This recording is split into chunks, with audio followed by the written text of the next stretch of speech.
Hi, my name is Chris if you didn't already know, and welcome to my show, SmegChris Review. I nearly said something else then, I don't know why. And once again I've got two films to review, so let me get on with it. I'm losing my voice already, I need a drink. The first film I'm talking about is going to be 28 years later. I know how to speak, I promise. 28 years later, that's what I was trying to say. Anyway. But before I get started with that, I just want to talk about the fact that I do have the first two films. Look, here's proof. This one is a classic British film and I really enjoyed it when it first came out. I still enjoy it to this day. And I enjoyed 28 Weeks Later because Robert Carlyle, who's one of my favourite actors, is in it. It's really good. So imagine my surprise when I learned that they were actually going to do 28 years later. I was like, yes, I can't wait. So what did I think of it? Well, let me start with the good stuff first. First off, it's got a really good cast. It's got Aaron Taylor-Johnson and Jodie Comer. And my favourite cast member, Ralph Fiennes, he stole the film. His character was just great. I even like Alfie Williams as Spike, the boy in the film. There were quite a few tense moments that I enjoyed too. And I also like the fact that Danny Boyle was back as director. So the story goes that this is obviously 28 years after the infection took place and all the zombies came out. This group of people are living on an island just off the coast of the UK, and every once in a while they'll cross this, I don't know what you call it, it's like a trail that gets covered by water. That's the best way I'm going to describe it. And when the tide's down and it's out, they can cross over to the mainland, and when they go out they try scavenging things, try to avoid zombies or kill them if they have to. And another thing that we found out is that the whole of the UK is quarantined because the rest of the world's fine. It's just the UK that's zombie infested. That's the word I meant to say. But as the story progresses, we find out that Spike's mom, played by Jodie Comer, is very ill and he wants to try and find a doctor to help her out. Now let me get on to the bad points of the film. And there's a lot. For starters, Aaron Taylor-Johnson's character, Jamie, he has a lot of red flags. And I started to dislike his character a lot. In the story they say that teenagers at the age of 14 or 15 are allowed to go out into the mainland to do all this coming of age stuff. Spike is only 12 and his dad, Jamie, takes him out. Against his mother's wishes, against everybody else's wishes, he's like, no, I think he's ready. I'm taking him. Red flag. Also, when they get back after an almost disastrous time in the mainland, he's making it out that it's something totally different that's happened. He's basically lying to everybody about how good his son was. Another red flag. And his wife, who's sick in bed, he decided, oh, I like this other woman. I'm going to step out on her. And Spike spots this. Yeah, another red flag. And the more that we got to know this Jamie, the more I disliked him. Not Aaron Taylor-Johnson, I like him as an actor. His character, I just didn't like him at all. Jodie Comer's character, she spends most of her time in bed because she's ill. Also there's like a beginning of the film where we saw that what happened 28 years earlier, where we see this boy being chased by zombies as people around him are all killed and he gets away. We do not see that character again until the end of the film. What? Why? That part of it totally made no sense to me. I thought maybe this character would see him throughout the film. Maybe Jamie was that character, but it was a different name. So I was like, what's going on there? As a matter of fact, when he showed up at the end, I was like, oh yeah, I completely forgot about that character. That was big and full on the screen and seemed to be the most important character at the beginning. It's like they had him there, forgot all about him. Oh yeah, let's put him back in at the end. What?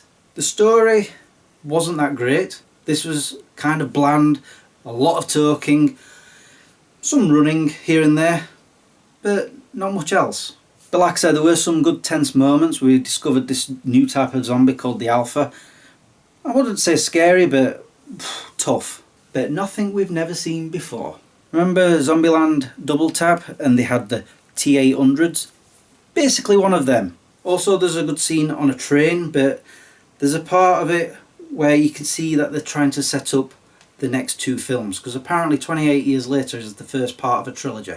And here lies in the problem with this film, is that it's just one big giant setup for the next film, or the one after that even. Like for example, Jamie, we only see him in the first half of the film. We don't really see him till right at the end for like a minute. What's that all about? I have to say it, but I did not like this film. It was okay in some parts, but most of it wasn't worth it. And that's coming from someone who loves Danny Boyle films. I'm sorry, but this one was a total letdown. I know that they said that it's the beginning of a trilogy, but we don't want a film that's just a setup. We want a whole film that you could see as a film. Doesn't matter if it's going to have sequels.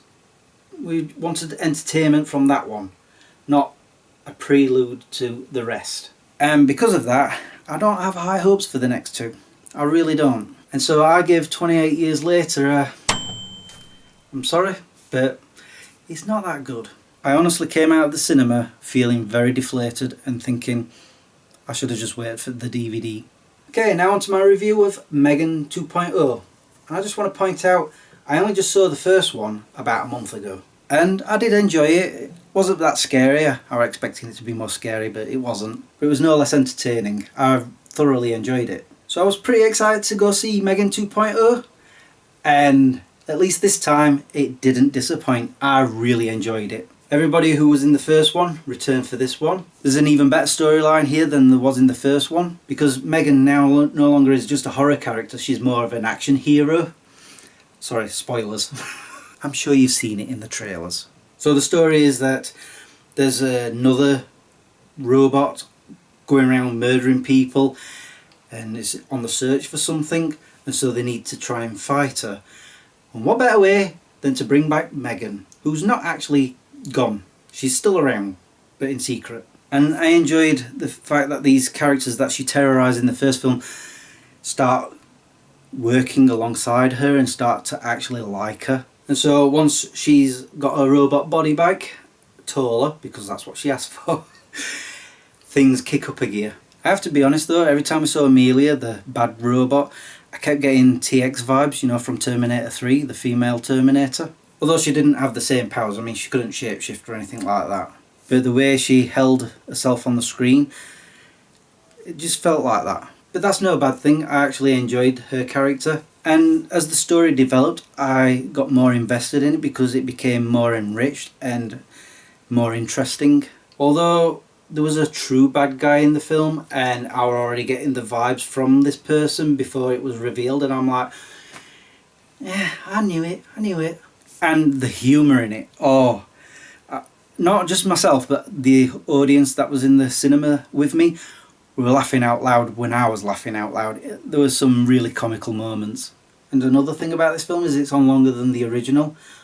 It's on for about 2 hours, I believe. But you know what? I enjoyed every minute of it. I mean, I was slightly dubious about the fact that they were doing a sequel, but because they did a sequel, that's why I got the original on DVD so I could watch it. I don't know why I never saw it at the cinema. But I'm so glad that I got to see Megan 2.0 because I give it definitely a worthy sequel. I really enjoyed this film. And there you go, that's my review for 28 Years Later and Megan 2.0. One not so good sequel and one brilliant sequel. In fact, I think Megan 2.0 is better than Megan. I'm just going to say it. Because it is. Alright? Well, that's it for now. All that's left for me to say is thank you for watching and subscribing if you have, and liking this video if you did. Until the next time, peace out. You can tell it's the summertime because one, I've got too much light on this side than this side because the sun is over this way. And also, I am sweating really badly. I'm just so glad I don't have the lights on because if I did, I'd be melting into the floor and there'd be a Chris-shaped puddle down here. And now I'm going to turn the camera off and strip off.